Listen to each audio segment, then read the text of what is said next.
I rang the doorbell and stepped back to wait for my host. I put my arms around my darling Heather and pulled her to me for a quick kiss. Oh, how I loved this woman. She had given me 4 of the happiest years of my life. We were going out again to celebrate our free evening with my best friend Doug Beavers. This time, we attended a New Year's Eve party at his mansion. I was looking forward to seeing Doug, but even more, I was looking forward to spending this evening and night with my wife and celebrating the new year in style. And I was about to ring the bell when finally Doug opened the door for us. He grinned and very loudly invited us inside. I had already realized by the number of cars parked outside and in the yard that the party was going to be very big, but I was still shocked by the number of people in his house. Doug reached over to Heather and hugged her tightly, then kissed her gently on the cheek before pulling her into the house. Turning to her, he shook my hand and stepped aside again so I could enter. The maid took our coats and disappeared with them. Doug walked between us and said, "Gosh, it's so good to see you two. I really don't like my parties to get this big, but I feel like I should invite everyone. I either have business or social obligations to everyone on my list, except for a few good friends like you two." Clarissa is somewhere nearby, probably dodging the hands of lechers as usual. The evening went on. Heather and I danced, ate, and drank far more than we should have. We didn't bother because we knew we had a bed upstairs for when we needed it. We were one of the few couples invited to spend the night, so we didn't have to drive drunk, hail a cab, or have one of us stay sober and act as the designated driver. I'm moderately successful in the investment business. Heck, I'm one of the top-selling brokers in my office and in the top quarter of brokers in the entire company. So I knew many of the people in the room. I was in agreement with Doug. Many of them were lowlifes or worse. My Heather was a very beautiful woman and had to fend off advances, as did his Clarissa. As the evening progressed, I took the opportunity to network.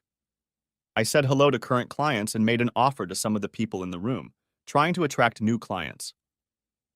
As the evening progressed, I kept my eyes on Heather. I trusted her completely, but I had to admit I was still a little jealous. I kept a constant eye on her and occasionally took it upon myself to rescue her from men who I thought were trying to be more than just charming conversationalists. Every time I'd had to rescue her at previous parties, I'd gotten a smile and a tender kiss from Heather, usually accompanied by a quiet "thank you" or "thanks for saving me, honey" on her part. This evening was no exception. Many times I approached when I saw her trying to break free from the male and pull her away. I would get her gentle touch and smile, followed by a hug or a kiss on the cheek and a quiet "thank you." We talked for a while, danced or had a drink, and went our separate ways again. As the evening progressed, many people left, leaving only those who intended to celebrate the new year with our host. I began to notice that one particular man was following Heather, almost stalking her. He never took a step away from her and watched her constantly. I recognized the look in his eyes. He was hooked on her, completely in love with her, and took every opportunity to get his way. At first, Heather ignored him or even walked away. But as the evening progressed, she began to linger around him, even smiling or laughing when he spoke. Sometimes she would gently touch his forearm. It wasn't like my Heather. She never flirted that long with any of the men who approached her, especially a stranger. Doug saw me watching them just before midnight and approached me. He said, "That's Jonathan Douglas with Heather. He's a real asshole, a deluxe ladies' man. I didn't even invite him, but one of the ladies I invited brought him as her date. I haven't seen them together since you and Heather arrived." Doug stood beside me and looked around the room carefully. A curious expression appeared on his face. Then he continued, "In fact, it seems to me that Douglas's companion has already left. Tonight she watched him follow Heather around for a few minutes, and then I saw them having a rather animated conversation. I haven't seen her since. He's nothing but trouble, Stan. Trouble with a capital T. He's married, but they're more likely to live apart than together. He preys on married women or women who have something he wants. He usually goes after married pussies and single women with money that he thinks he can get his hands on. I don't know why. Hell, he's worth millions on his own. You should watch him. He might talk a nun into having fun with him and make her think it was her idea, and she loves him forever. For the third time that evening, I walked over to separate Heather and Jonathan. He glared at me, as he had on most previous occasions when I had separated him from Heather, and made a condescending remark as I walked away with her. Heather didn't thank me this time. She threw me a frustrated look and said, "Stan, what happened to you today? You could have told me that it was a pleasure chatting with Jonathan. Why did you see fit to separate us? He's not like most of the lechers you saved me from. He's a very interesting guy and he has the funniest stories. He's running for mayor and he was telling me about the people he has to deal with while campaigning. When he found out that I work in my company's public information and advertising department, he started asking me questions about how to better get his message out to voters. I think he might offer me a job, honey. I really need to communicate with him more. Just think what could happen if I could get a position in his administration." "I don't care, Heather. I don't trust that asshole, and I don't like having him around you. Doug says he's nothing but trouble. He's a real womanizer. I've heard really bad things about him too, and I want you to be safe. From what I hear, the position he's bringing you in for will require you to work on your back." Heather stared at me for a moment. I saw anger flash across her face and was afraid I'd messed up, but then she smiled. Leaning over to kiss my face, she said, "Ooh, that's so sweet. I actually think you're jealous." "Well, you have nothing to worry about, sweetie. You're all mine." We had already separated again in a whirlwind of chatting when I realized that she had said that I was all hers, not that she was all mine. When that thought hit me, I paused for a moment and wondered if I had said too much or if she was trying to tell me something subconsciously. 3 months later, I had reason to remember that night in painful detail. The last 2 months had been turbulent in my house. Shortly after the party, Heather started coming home late from her meetings or visits with her parents. When I would ask her about her tardiness, she would get angry and defensive, saying she had either lost track of time or needed to finish a project or something before she could leave. She also started volunteering at the local Republican Party after work, and that was taking up her time. Heather is the manager of her section, and her skills in that area are almost legendary. She became a volunteer office manager for the local campaign headquarters and advised on informational initiatives. From what little I've heard, it appears that she eliminated chaos and became a very popular volunteer. Like many cuckolded husbands who don't know cuckolds, when she began to leave our home more often, I began to notice that our sex life was suffering. I started getting rejected more often. Oh, she always had a reason, like she was tired, or it was too late, or we didn't have time, but the fact remained. One day I was talking to Doug about the recent problems in my marriage. He cast a concerned look at me. Finally, he said, "Stan, I'm getting worried. I may be the reason your marriage has gone down the drain. For the past few weeks, I've heard that Jonathan has found himself another married whore. Rumor has it that he met her at a New Year's Eve party, and we both know where he was and who he spent most of the evening with on New Year's Eve. Allegedly, she is also a volunteer in his campaign for mayor." I felt dizzy, and my breath hitched for a moment. Doug looked at me and continued talking. He said, "Stan, what's the matter? You went white as a sheet all at once." I sat looking at Doug, then said, "Heather started volunteering for the Republican Party at their office about an hour after work and on Saturdays. She always gets home late and refuses to talk about what she does. It seems that whenever I bring it up, she gets defensive and angry. The last few nights she gets angry if I approach her." Doug leaned back in his chair and pressed his lips together for a moment, then said, "Stan, I'm going to find out what's going on, and if... No, let's just say I intend to make him pay if he abuses my hospitality by starting an affair with my best friend's wife. I'd be pissed if he picked up any married woman at one of my parties, but abusing my hospitality by stealing your wife is even worse. I should have made him leave when his companion left, but I was too concerned with being a good host. If I have caused you trouble, my friend, I promise to make it up to the best of my ability."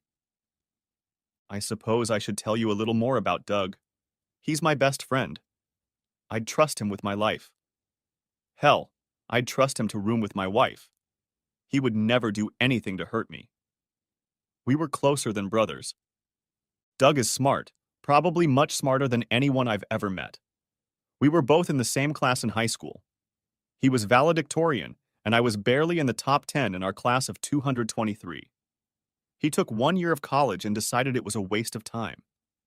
He never had to study, missed almost every class, but still had a 4.0 grade point average. In the end, he just took a couple finance courses and then started teaching himself everything he needed to know about investing and finance. Of course, the reason he needed to learn about business and finance was because during his freshman year of college, he inherited a little over $70,000 when his grandparents passed away. Unlike most young people, once he received the money, he didn't squander it. He bought a better used pickup truck and invested the rest of the money in the stock market. He bought his first 2 stocks on the recommendation of a broker. Of course, they were taste and color, and the only people who made money on them were the broker and the brokerage firm. This made Doug very angry, and he began to study. He watched CNBC, read, and researched. He decided to open an account at a discount brokerage firm. He transferred all of his net worth into that account and started investing on his own. From the very first trade Doug made on his own, he started making money, much more than he did with the help of so-called experts. Of course, it didn't hurt that he started investing in the late 1980s, during the tech boom and dot-com craze. He got in and out of many stocks that were in great flux. No, he didn't make money on all of his purchases, but he managed to grow his capital exponentially. He had the good sense to get out when things got tough. He moved his investments into safer, more popular stocks and rode the market up with them. He bought Berkshire Hathaway at just over $17,000 per share and sold it when it reached $72,357 per share 3 years later. By then, he was a multi-millionaire and was in business with other people, either in venture capital mode or in other investments including real estate. I graduated from college and worked as a salesman for a restaurant chain for 4 years. I didn't like traveling and got serious about Heather, so I became a stockbroker. I managed a small portion of Doug's millions. He had given me some of his investments to manage when I started in the business. I suspected he did it to help a friend and felt guilty for doing so. I knew he didn't need me to advise and manage part of his portfolio and felt it was charitable. He convinced me that he needed me. His reasoning was twofold. First, he wanted some of his investments to be at different brokerages for safety. Second, he felt that someone in the business might find out about good deals or bad information about some of his companies before he did. No, neither of us thought for a second about what might be considered insider trading. But still, from time to time I found pearls of wisdom to share with him. We both prospered. He sent me many of his friends or acquaintances if they wanted to utilize the services of a full-service broker. I made money making deals for them. Doug didn't work outside the home. He worked 8 to 10 hours a day and very hard, but only for himself. He studied stocks, traded, and lived large on his own. He tried to involve Heather and me completely in his circle. We went with him to many charity events at his expense. Of course, I paid the bills for some of the events from time to time because I also had an expense account as a broker. We went with Doug to political meetings and talked to some of the most influential people in our neighborhood.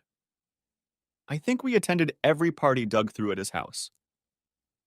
Friday night after Doug and I talked, we got to go to a political rally with Doug and his lady for $500 a plate. Once again, he treated Heather and me to a meal. This time, for some reason, Heather was even more reluctant to go with us than usual. I'm afraid I insisted she come with me, and to this day I regret doing so. I suppose the train wreck our marriage was hurtling toward would have happened as soon as Doug's investigators watching Heather made their report, but at least I would have remained in the dark for a while longer. That dinner, however, was the beginning of the end for us. When we arrived, I saw that we had gotten into a dinner where the incumbent candidate for state senate was scheduled to speak in support of other state and local candidates. The money paid for the tickets went to the state Republican Party, although some of it was supposed to go to support local politicians. What I didn't know was that the guest of honor was to be a candidate for mayor of our fair city. Of course, It was none other than Jonathan "Asshole" Douglas. As we walked in, I saw Jonathan standing at the front of the room, smiling and chatting with several dignitaries. I felt Heather pull away slightly and turned around to see what was bothering her. She was standing there looking at Jonathan. Her face was shining like a woman in love. It was then that I suspected I had lost my wife. I said, "What?" I saw Heather flinch slightly and then smile weakly at me. "I'm sorry, honey. I just didn't realize who this dinner was for." She looked so guilty that I wondered if it was true, but didn't say anything. She must have known Jonathan would be there, since she worked part-time at campaign headquarters. Now I understand why she was so resistant when I insisted we come. I looked over at Doug and saw that he was watching our little conversation. He turned and looked at Jonathan, then smiled and put his hand on Heather's back. He led her over to a chair and pulled it out, helping her sit down. He then sat Clarissa down in the chair that was to his left. As I walked past him, he said, "I'm sorry, Stan. I didn't realize he was one of the recipients of our bounty when I invited you." I saw her face, Bud. "I hope I'm wrong, but I have an appointment on Monday with a friend I'd like you to meet. Can we have lunch? Say, 11:30? Finished with her meal, Heather excused herself to the restroom. I noticed that as she left the table, Jonathan got up and left the room through another door. I thought for a moment, and then started to get up and follow him. Doug put his hand on my shoulder and said, "No, Stan. It's all taken care of, and if it's her, it'll be too late anyway. Just wait until Monday. Please?" Later that night, I lost sight of Heather again, and after returning from the restroom, I went in search of her. I managed to find my way to the stage and backstage. I heard moans and soft, gentle voices. One of them I recognized immediately. It was Heather's voice. I felt an instant rush of anger and started walking towards the voices. I tripped over a rope and made a noise. I heard Heather's voice. "Oh, someone's coming. I have to get out of here, honey. It won't do either of us any good if we get caught now. I'll see you at the office. I love you." I heard a quick slap, as if she'd given me a quick kiss, and then quick footsteps moving away on the other side of the stage. I followed her, but was too late to catch what I assumed was my cheating wife and Jonathan. I was slowly making my way back the way I had come when I ran into Doug in the hallway. His face was like a storm cloud. He grabbed me and made me stop and look at him. He said, "Damn it, Stan. I told you to leave it alone. My men need to gather information for you before you do something stupid. If she really is cheating on you, and I believe she is, we need information. Proof. So we can plan and get back at that asshole properly, and so you can get a better deal in the divorce if that's what you want. The way you're trying to do it, the only thing you're going to accomplish is getting hammered by the court system." After he calmed me down a bit, Doug continued. "I saw them rushing down another hallway. They stopped at the door to the hall and she looked around, trying to find you. Not seeing you, she got scared and told him she thought it was you wandering around trying to find them. Now you've got a suspicious crook on your hands, and you'll have a harder time coming out on him." When we got back to the table, we made a spectacle of ourselves. We made sure Heather and a few others saw us laughing and passing each other a pocket flask. Heather looked at me as I took the seat next to her and asked where we were. At this time, Clarissa walked over to Doug and gave him a hug. She smiled at us and said, "Okay, you two. Next time I catch you sneaking out to your car to get a drink, I'm either going to go with you or turn you into the police. Now pour me out of this flask." We watched as Heather relaxed a little and then turned to Clarissa and asked, "Oh my God, is that what those two were doing? I was wondering where they were when I couldn't find them." Clarissa laughed and replied, "Oh yes, I was trying to get to them to get my share before they went inside, but as you can see, they beat me to it." Later, during the dance, I took my turn with Clarissa. She snuggled up to me, and once when I tried to turn around to look around the room behind me, she refused to follow suit. She kissed me gently on the cheek and said, "No, Stan, you really don't want to look there. Just dance with me and try to enjoy the evening. I know what you're going through right now, and trust me, it's only going to get worse from here. Just remember that Doug and I are by your side and always will be." I relaxed a little and gently kissed her back. Thanks for helping with the conversation. I almost snapped, and Doug seems to think that would be a really bad thing. I want to rip that asshole apart so badly I don't know what to do. The rest of the week and weekend were hard on me. I was alternately scared and angry. In the back of my mind, I realized that Heather had left me emotionally, and that it was only a matter of time before she left me physically. For weeks now, we hadn't been a happy couple. I began to mentally distance myself from her, even though I wasn't sure if she was cheating. If she wasn't cheating, then we had some other problem because we just weren't as loving a couple as we used to be. Finally came my meeting with Doug and his friend. I was pretty sure his friend would turn out to be a private investigator. I was nervous and felt my stomach cramping. He was upset and sour with acid. I could feel my anger boiling deep inside, and I knew the other two men could see it. I was terrified of what I thought I might find out, and at the same time, I couldn't wait to find out. Doug stood up as I approached the table, shook my hand, and gave me a hug. After the greeting, he introduced me to his friend Simon Hobbs, who happened to be an investigator. We sat for a minute studying the menu to order our food. The waitress jumped up and took our order, whereupon Doug said, "Why don't we get the unpleasant business out of the way first?" He looked at his other guest, then at me. The private investigator reached into his briefcase and pulled out a large envelope from there. He held it out to me and said, "We've been following your wife and Mr. Douglas at the behest of Mr. Beavers. The surveillance continued for 20 days from the time we were hired until last Saturday evening. During that time, we found that they dined together daily, except on Sunday, when she seemed always to stay home. Their lunches were scattered about the city, but always took place at good hotels, after which they went to a room rented by Mr. Douglas's campaign. On 8 different occasions, we managed to get into the room by posing as a room service waiter. In all 8 cases, the bed was used. Photographs of the room and subjects are included in the report. We also made an audio recording of each encounter by placing a microphone under the door of the room. The subjects entertained themselves on each hotel visit during our surveillance. Many days we documented inappropriate contact at or after the campaign headquarters.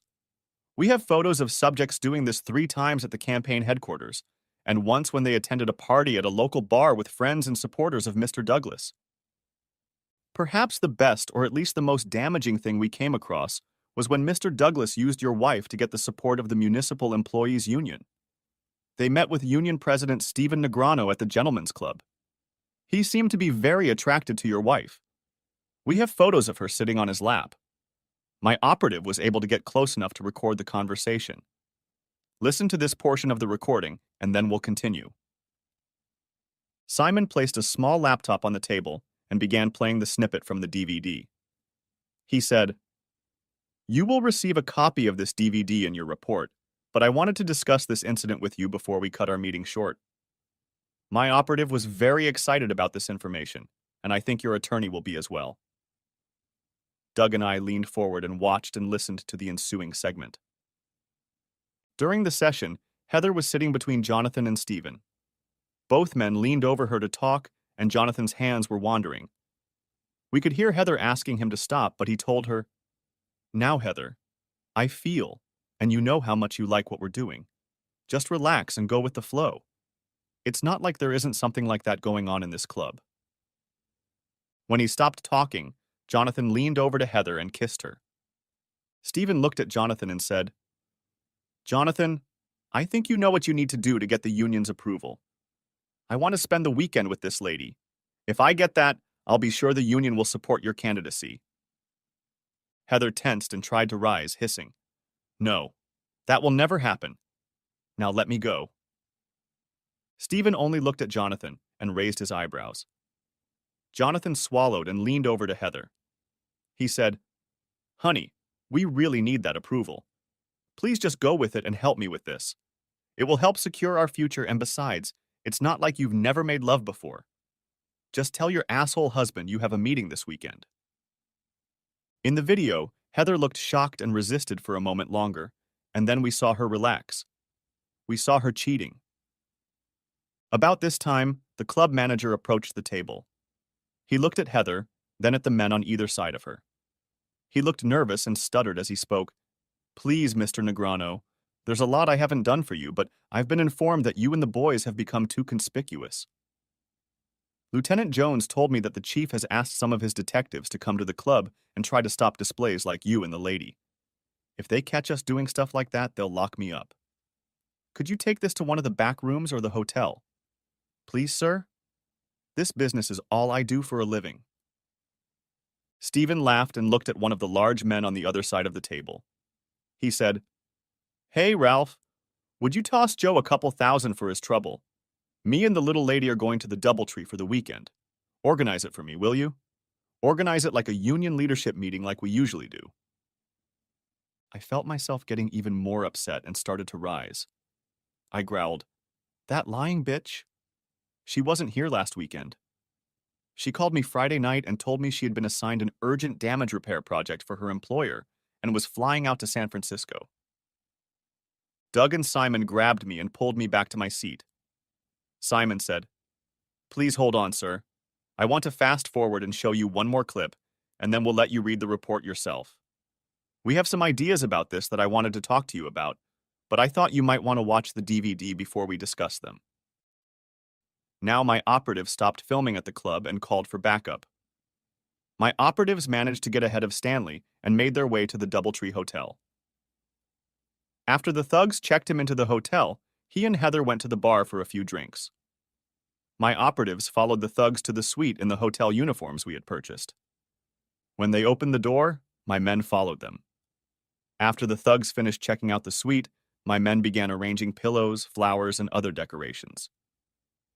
Simon smiled and continued. The older man even sent his assistant to get fresh flowers and champagne so they would have an excuse to wander around the suite longer. We managed to set up some cameras and microphones in the main room and 2 bedrooms. By the time your wife and Stanley returned to the room, they were both intoxicated. The cameras captured that footage, among other things. Simon started playing the DVD on his small computer again. Heather and Stanley went into the room and closed the door. Next, they went into the bedroom and got on with it. After that, Simon turned off the computer. He looked at me and said, Your wife stayed in the hotel room until checkout on Monday. During that time, she had fun with all the senior managers of the Municipal Employees Union, as well as Stephen. We heard about plans to use union money and union workers' salaries to support Jonathan in the mayoral election. Late Saturday night, Jonathan visited the room and he, the director, and Stephen entertained Heather almost all night. We have pictures of this, as well as footage of them planning to misuse city funds if Jonathan is elected. We also have pictures of Senator Nussbaum and 2 judges having fun with your wife and Jonathan Douglas. Records show that he traded her favors for their endorsement. The investigator looked at me for a moment before continuing.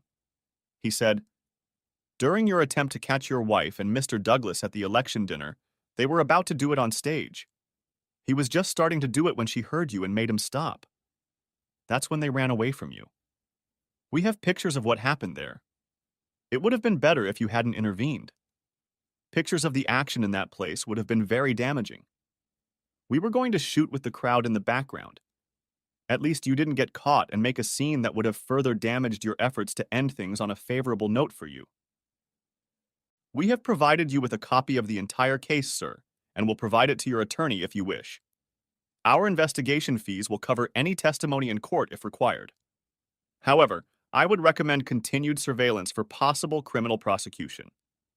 I know this is usually handled by the police, but if we provide them and the FBI with documentation of misuse of campaign funds and conspiracy, they will take our charges more seriously.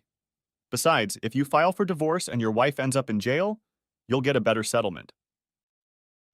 Even knowing this was going to happen, I have to admit that I was upset and shocked. I couldn't believe the depth of disrespect my wife had shown during the time she was under supervision. Documents showed that she thought she was in love with Jonathan. They were actively discussing how and when she would leave me. She talked excitedly about the position she had been promised in Jonathan's administration if he was elected mayor. Perhaps what shocked me the most was her willingness to spend the weekend at the Doubletree and the activities she did there for her lover and his friends. I always knew Heather was driven to succeed in her career and admired by powerful people, but I just couldn't believe that she was willing to go to any lengths to get her way. I became almost physically ill. I had hardly eaten anything, and I noticed that Doug hadn't either. After the investigator left, we had a few drinks each. We were both quiet for a while in thought before Doug said to me, "Stan, I'm sorry I ruined your marriage. I hold myself completely responsible for your troubles, and I intend to make it up to you. I know I can't undo what I've allowed to happen, but I intend to do the best I can. I will find you a good lawyer if, no, nothing, for the divorce. I'll give you any other support you need until you're back to the way you were before, as much as possible." I pushed away from the table and looked at Doug. I said, "Well, get busy finding a lawyer." I was almost ready to give her an ultimatum. Either she would stop acting like this, or we would divorce before I knew for sure she was cheating. Now there's no way I'm leaving that bitch. Oh my God, I can't believe she did those things. I wonder when she changed, or did I just never know what kind of woman she really was? As for the other thing, you know as well as I do that Heather's cheating wasn't your fault, and you don't owe me anything because of it. On Thursday, Doug called me and said, "Hey, my friend, I found you an absolute shark among lawyers. She passionately hates cheaters and always sides with the innocent party in a divorce case. She has a real hatred for public personas and businessmen who use their status and position to cheat on women. If you play this outright, you can not only dump Heather and keep most of your assets, but you can also get your pound of flesh from Jonathan." Doug gave me the name and phone number of a lawyer he recommended. I called her in the afternoon to arrange a consultation. When I told her assistant who I was, she replied that they were expecting my call. She also said they had an appointment for the next morning at 9 a.m. if I could make it. I agreed to the appointment time and was given a list of things I needed to bring and information to have with me for my first appointment. When I arrived the next morning, I was immediately ushered into the office. My new attorney impressed me, and we quickly moved into a friendly conversation about my desires and aspirations for my upcoming divorce proceedings. I told my new attorney, Sally, "I want to get out of this marriage with all of my assets. I know I probably won't get them, but that's what I want. I want to sue the bastard who stole my wife for everything I can get my hands on. I want him to lose the mayoral election and be penniless." Sally smiled and leaned back in her chair. She rocked it slightly from side to side, pondering. Finally, she smiled and asked, "Do you really want to do this, or do you want to destroy him financially, take away his election and his good name, and send him to prison? We can almost certainly get him jail time if we do it right. I've already read part of the private investigator's report, and it's good. I'm sorry. I know how bad it is for you and your marriage, but the information it contains is so flawed that we can crucify most of the protagonists in this little mess. Furthermore, I am obligated to turn the investigator's report over to the authorities because they violated several federal laws. If you let me do that first and then file for divorce, we can deal him a more painful blow. If you file first, he can run and evade capture for a while. I don't care what we do to him and the other assholes who did this to Heather, just as long as it hurts and hurts a lot. I know Heather is guilty of all of this. From what I saw when he first met her, he was the aggressor. He stalked her until she succumbed to his charms and climbed into his bed. It takes two to tango, you know. She always wore rings, so he knew she was married. In fact, I heard them talking on tapes about her stupid husband and planning what to do to me when it was time for the big breakup. Sally and I worked through all of her issues, and I made a decision. I told her to prepare and file divorce papers immediately. Sally and I also agreed that the private investigator's report should be immediately turned over to the FBI so they could begin investigating campaign law violations and misuse of union and city funds and positions. Sally suggested that I go with the bailiff when Heather was served with the subpoena and threatened to sue Mr. Douglas. She said, "If he operates the way most politicians and powerful people do, he will either threaten you with physical harm, fire you from your job, or threaten a countersuit. If you hold firm, I expect him to offer to secretly negotiate with you to pay you off. In that case, depending on where he gets the money, we could prosecute him for even more campaign law violations. As sleazy as many people in public office are, I expect him to try to divert campaign funds to pay you off. Sally reached into her desk drawer and handed me a small microphone and recorder. She said, I want you to carry this with you at all times and keep it on. Hide the microphone in your hair and the recorder in your car. The range of the transmitter is about half a mile. If your car is out of range of the transmitter, this little microphone can record up to 6 hours of conversation. The device will download any saved recordings as soon as you are within range of your car. If you give me the keys, I'll have someone set up the recorder in your car while we finish up here. I also suggest that you either rehire your private investigator or let me find one for you to continue monitoring your wife and Mr. Douglas. It has come to my attention that Mrs. Malone is not the first wife he has seduced, and when he was caught, he tried to use illegal means to cover up the problem. If we have a plan and suggestions on tape this time, we can really mess with him and your wife. I smiled and said, The detective made the same recommendation. I'm still holding him in reserve. The following Thursday morning, Sally called me and said, Mr. Malone, we are ready to file the divorce papers and serve them on your wife. Do you still want to stick to our plan and attend the filing and make your comments? Oh, yes. If anything, I might get a little pleasure out of being present. I've been thinking about the service too. Don't you think it would be a good idea to serve her this Friday night at campaign headquarters? Sally was silent for a moment, then said, No, Stan, I'm afraid I think that would be a very bad idea. If you serve her there and make the remarks you plan to make, everyone at campaign headquarters in the office will either hear you or know about your threats almost immediately. If that happens, every newspaper will write about it tomorrow, and the good and honorable Mr. Douglas will be backed into a corner. He may lose the election, but he'll have no incentive to threaten you or try to bribe you. I suggest you postpone applying to her until she is alone or with him alone. Okay, I think I see where you're going with this. Why don't we just follow them and see if they go out alone tomorrow night? Heather doesn't usually get home until almost midnight on Fridays. I think the private investigator's report said that they usually spend some time alone in a hotel room on Friday night, usually the same one they used on Friday at noon.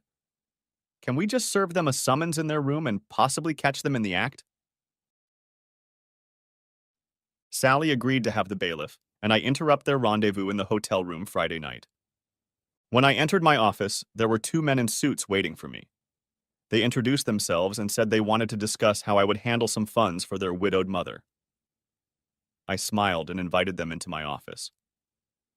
After I closed the door, they approached me and showed me their identification. They were from the FBI and wanted to discuss my interest in Jonathan. They were working on a case based on the material my attorney had already handed over. When the 2 gentlemen learned that I intended to go with the bailiff and record the procedure, they also asked me to wear one of their devices to record the conversation. This request alarmed me, as I wondered how this would affect my plans to get some questionable money from Jonathan, my payoff, if you will. But I couldn't think of a good reason to turn them down, so I agreed to wear their wire. That night, we all followed the 2 oblivious lovebirds from campaign headquarters to the hotel. They left headquarters at 7 p.m. and were in the room by 7:30. There were so many of us that it was like a convoy. I was even afraid we would be identified. After they got to the hotel, we gave them almost an hour of time. I had thoughtfully brought my camera with me to capture this stretch of time for posterity. I'm not usually interested in home movies, but in this case I made an exception. We were just getting ready to knock on the door when we received a gift from God. We heard the elevator door open, and out stepped a waiter carrying a cart of dishes.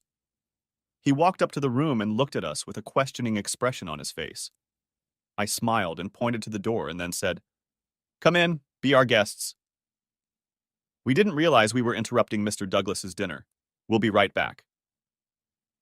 The waiter smiled and said, Okay, no problem.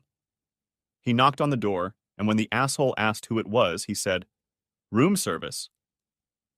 The door opened and our friendly waiter entered the room. The process server and I stood back and waited for the waiter to leave. When he opened the door to leave, I moved over so it wouldn't close. The process server and I then quietly entered the room. We stood in front of the door for a moment so we couldn't see the two crooks. We waited until Jonathan and Heather started dinner before we fully entered the room and saw them. When we entered the room, I was a little ahead of them. I was shocked, appalled, and heartbroken at what I saw. I know I shouldn't have done that since I saw the private investigator's report, but I was shocked. There is something different about seeing the tape and seeing it in real life. From the looks on both of their faces, they were in seventh heaven. Finally, I nodded to the server, and he walked into the room. He asked, "Are you Jonathan Douglas and Heather Malone?" Heather shrieked. Jonathan let out an oath and angrily stood up. He growled, "Yes, asshole, you are, and I advise you to get out of my hotel room immediately. How did you even get in here?" "Well, sir, your room service waiter let us in as he was leaving. Didn't you hear us ask if we could come in?" "I was sure you had invited us in."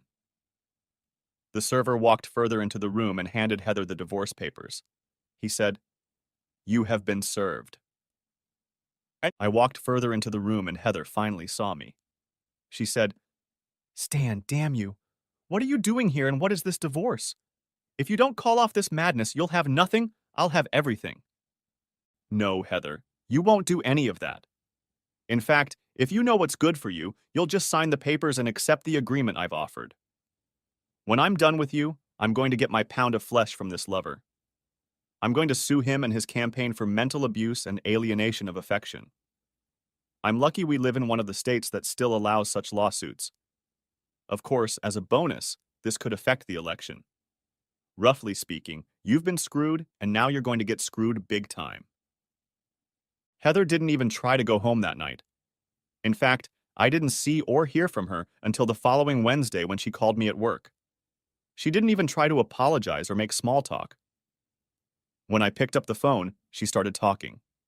She said, "Jonathan and I want to meet with you about this mess. We have reserved a meeting room at the Doubletree Hotel for this evening.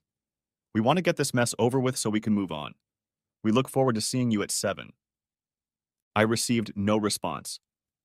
I wasn't asked if I could make it to the meeting. I was simply told to show up. I called Sally and told her about the phone call, then called my contact at the FBI. Sally told me to be sure to attend the meeting, as did the FBI. Sally said she would be there with me. The FBI also said there would be people around to help if there were any difficulties. Arriving at the hotel, I asked where my meeting would be held. The receptionist directed me down the hall to the smallest of the meeting rooms. When I arrived, there was a very large man standing at the door. I started to walk in, but he stopped me. "There is a private meeting going on in this room, sir." "Yes, I know. I'm Stan Malone, and I'm supposed to be there." After checking my ID, he knocked on the door. It opened slightly, and he said, "Mr. Malone is here, sir."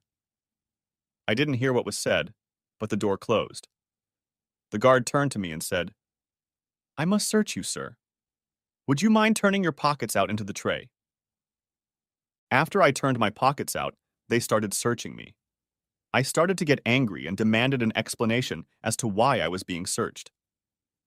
The thug grinned and said, "Well, sir, people have been known to try to take down political figures, and Mr. Douglas doesn't want to take any chances." I strongly suspected that I was being searched for a tape recorder or wiretap, but I didn't bother to ask. My hair was quite long, and the little transmitters I carried were hidden in it, glued to my scalp. After the search, it took almost 5 minutes before the door opened, and I was allowed to enter the meeting room. When I entered the room, I saw Heather sitting at the table looking at me. She looked very guilty, her face flushed a lot. I felt anger boil up in me at the realization of what she had probably done. I looked at Jonathan and almost lost control of myself. His eyes were sparkling and he was smirking. I knew he was gloating about the fact that he had just entertained my wife. The meeting went as Sally and I had envisioned. Jonathan threatened me first with termination from my job and then with bodily harm if I didn't give Heather a better settlement offer and drop my stated plans to file lawsuits against him and his campaign. I leaned back in my chair and said, "Listen to me, mister. I know you and your friends will manage to get to me, possibly injure or kill me, but that won't save you. I have taken every precaution and have prepared several packages to mail if anything should happen to me or my family. Even if I am injured in an accident, these packages will be mailed. You know as well as I do that it is impossible to control all the media in this country. Some of them will be published, especially if I am seriously injured or die. You will go down. I saw the anger flash across Jonathan's face and noticed him tense up, which I had realized years ago meant Heather was furious. I smiled at them and continued talking. I know what you did right before I came here, and I have pictures of you doing it several more times. Hell, I even have pictures and tapes of your meeting last week at Doubletree with the union and high-ranking members of the city administration. Do you really think all these gentlemen will thank you for dragging them along? I assure you, if anything were to happen to me, the documents that will be mailed out will have information about them, my wife and you. We both know that many of them are connected to, shall we say, dangerous people.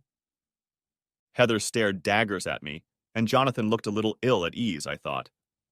He tried to turn pale and said, "You heard what I said.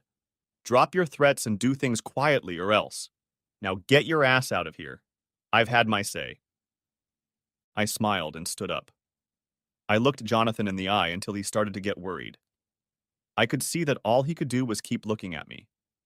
I laughed and turned to go to the door. As I opened the door, I stopped again and said, "You know, Jonathan, I might change my mind if I was guaranteed very fair compensation from my wife in the divorce. Hell, if the idiots in this town decided to elect you, they deserve what they get." I immediately headed home, and when I got there, I found my private investigator friend already waiting for me. He and an FBI agent were visiting. They had both removed and secured their microphones. My private investigator said, "We got all of this as well as Jonathan's conversation with your wife and his friends after you left. He put a tail on you with orders to keep an eye on you and report back to him if they find anything bad about you. You're really bothering him." I waited 3 days and then made sure my tail from Jonathan was by my side when I called my lawyer. First, we discussed the divorce, and then wrapping up the conversation, I said, "Sally, I'm tired of waiting for that asshole. I've told him and Heather what it's going to take to get me to leave, and so far they're both balking. Get the papers ready and file a lawsuit against Jonathan. I think we should go for a higher amount. Let's ask for $10 million. That should get his attention and splash all over the news." I laughed to myself as I saw the thug chasing me fall behind and grab my cell phone. I watched him talk and gesticulate. I got in my car and drove straight home. That night, I still hadn't had time to eat dinner when I got a call from Jonathan. He never admitted that his man had heard me tell Sally to sue. He said, "Listen, asshole. Heather and I discussed our meeting and decided to give you part of what you asked for. She will sign the divorce papers you gave her with no changes. She will leave your marriage with only her personal assets and pension from her job. I have decided to enter into an out-of-court, voluntary agreement with you if you assure me that nothing will come out of this." Well, shithead, all I can do in that regard is promise that I won't be the one to let it all out. Naturally, I can't promise that no one will let the cat out of the bag. After all, right now there are probably hundreds of people who know you're having fun with my wife. Okay, here's the deal. You sign a non-disclosure agreement, and I'll put $1 million into your account, no questions asked. Heather files the divorce papers, signing a consent to the agreement you suggested. I laughed and said, "Hell, it's a small thing. I just instructed my attorney to file a $10 million personal injury lawsuit.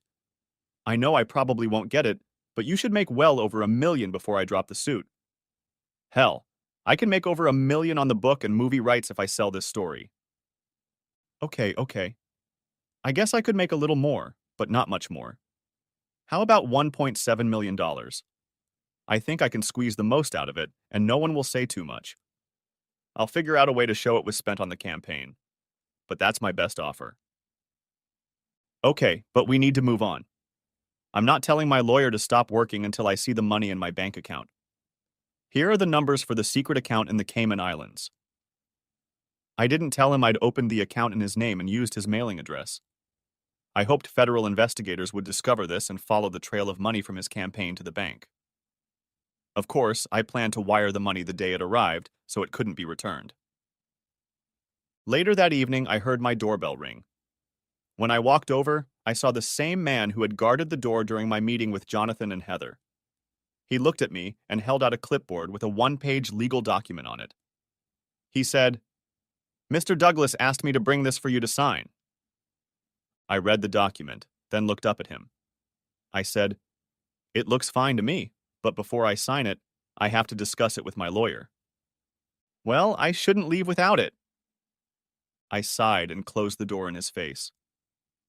I went to my office and called Sally. When I explained to her the nature of the problem, she agreed to come to my house and go over the document.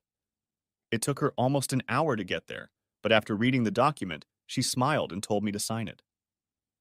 3 days later, I discovered that the account balance in the Caymans was $1,700,000. That same day, I received a call from my attorney informing me that Heather had returned the signed divorce agreement and it had been filed with the court. Since the divorce was uncontested, it should be finalized in 30 days.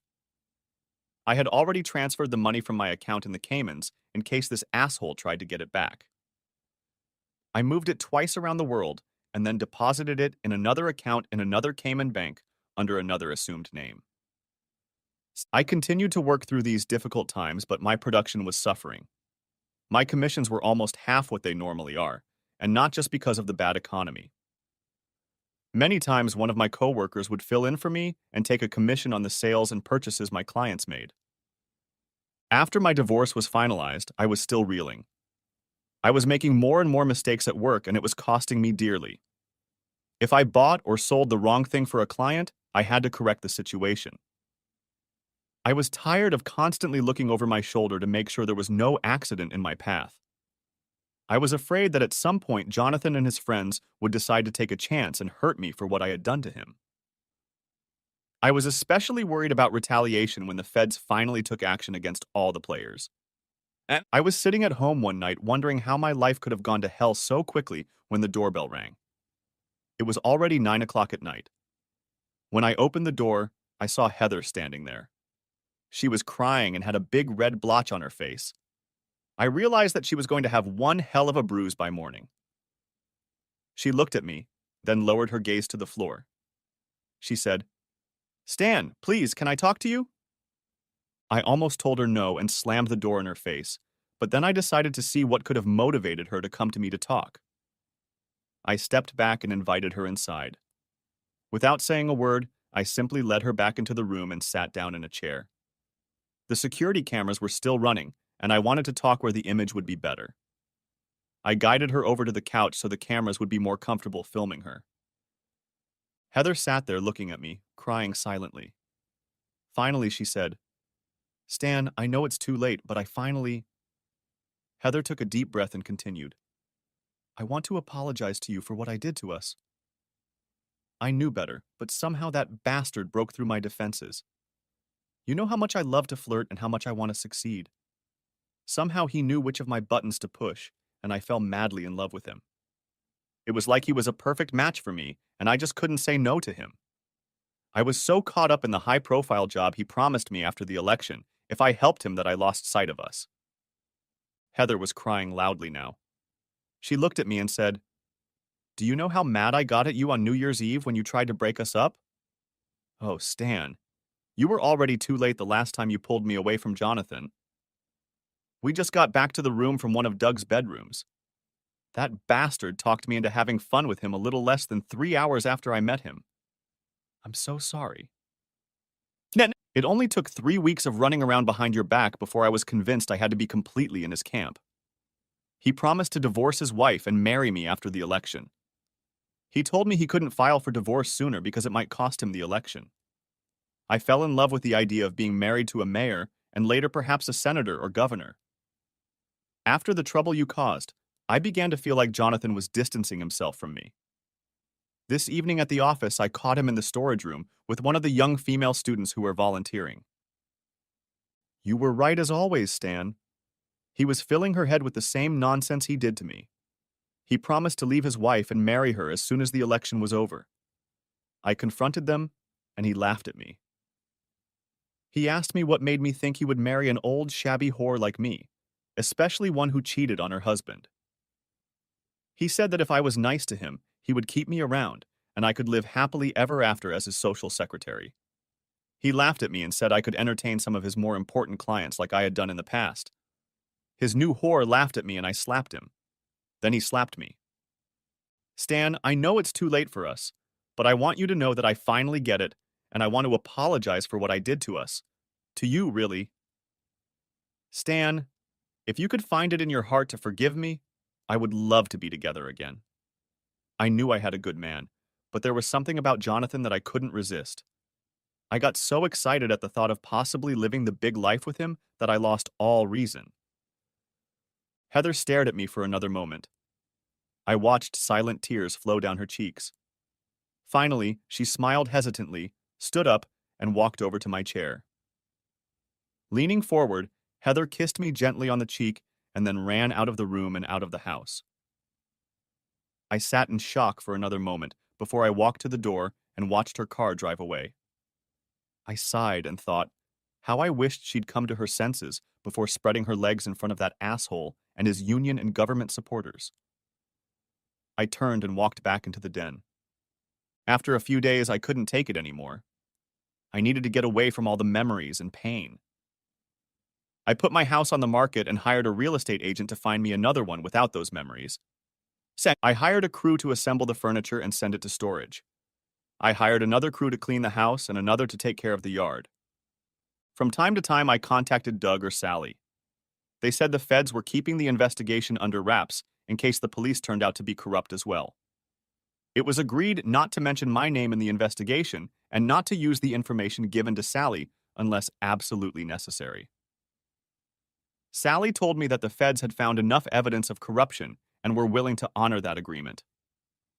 Almost 6 weeks after I decided to sell my house, I woke up to a special news bulletin being shown on all the national news programs. The feds had arrested everyone involved in Heather's use of Jonathan.